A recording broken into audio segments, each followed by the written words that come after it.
Hey, I'm Boki and this is Bopin with 2000's Tuning. Thus far I covered cars and car related things from Japan and the US, but I haven't properly covered anything from Europe before, so I'd say it's time to change that. Have you heard of RH Alurad before? If you haven't, they're a German company that makes wheels since 1974. Their designs ranged from simple monoblocks to multi-piece wheels with sometimes unique designs. But there was also one or another knockoff, with one of their most popular designs being the ZW1, which are Porsche Speedline Cup knockoffs, or the ZW3s and Höffkens, which RH came up with themselves. The founder of the company, Rüdiger Höffken, who also, fun fact, was a treasurer for the German soccer team Schalke 04, commissioned the design studio Scala Design from Böblingen to design the fastest road legal car ever made. Höffken's goal was 350 kilometers or 217 miles per hour. There were a couple of problems with that though, but I'll get to that later. The car was called RHapsody, with an emphasis on RH, which referred to the founder's initials. It was a re-engineered and rebodied Corvette C4 that was powered by a twin-turbocharged V8 tuned by Callaway and Scala, making 500 horsepower at 1 bar of boost and putting 838 Nm of torque on the ground. Various sources claim that the base car used for the RHapsody was a ZR1 Corvette, but I couldn't find any proof for that. Additionally, after comparing a ZR1's LT5 engine and all the other engine configurations with the RHapsody, it's safe to say that the base car is powered by either an L83 or L98 V8. It is unclear when the project exactly started, but I'd say somewhere around 1989 or 1990. To clarify, the only complete magazine article that I have of this car says that the project started 2 years ago, and the article is from January 1992.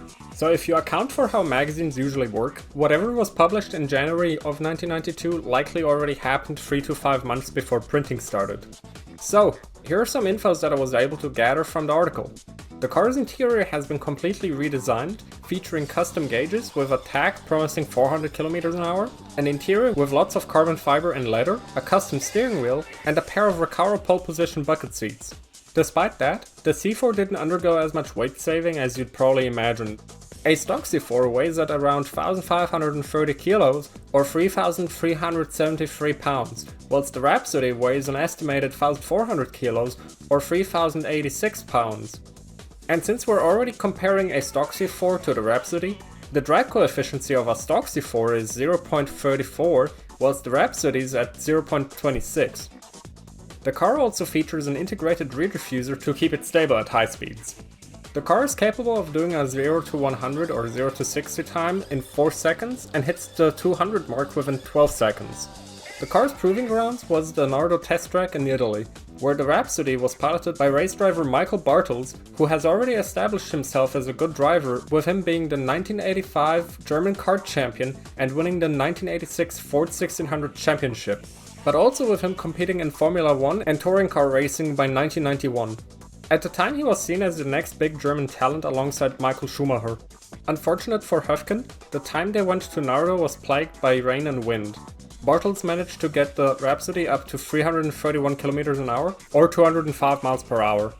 Not very pleased with that, Höffken demanded money back and proceeded to sue Scala for 674,000 Deutschmarks or something around 375,000 euros in late 1992. For reference, the car's development costed somewhere around 1 million Deutschmarks or something around 511,000 euros today. So about that one problem I mentioned earlier. The problem about making the fastest road legal car? Well, there already was a similar car that went much faster, reaching a top speed of 410 km an hour or 250 miles per hour, which was the Callaway Sledgehammer in 1988. But the problems didn't stop there. Another interesting thing, according to an article written in 2012, which I will link in the description, the RHapsody's engine didn't last for more than 2,600 km or 1,615 miles. The engine was swapped out with a naturally aspirated unit, and anything regarding forced induction was removed from the car. But now onto the obvious question you may have been asking yourself after learning about this car. Where is the RHapsody today? It's a bit complicated, so let me simplify the situation by quite a lot. RH Alurad went bankrupt in 2008, and later Höffken was arrested for tax fraud regarding the company's insolvency, but apparently also for document forgery. Rüdiger had his possessions seized and auctioned off. I couldn't find any evidence if the RHapsody was still in his possession at this time. But what I did find is articles about him allegedly buying back his villa from the auctions, which I thought was kinda interesting, so I just wanted to briefly mention that. Anyway, the car went to the car dealer Sportwagen Engel, where the Rhapsody was for sale for 49,000 euros in 2012. I assume that the car was sold to a collector afterwards, until 8 years later when the Rhapsody reappeared for sale somewhere in Rhineland-Palatinate for 80,000 euros. It is unknown to me where the car is today. If you know anything about the Rhapsody's current whereabouts, with evidence of course, please let me know.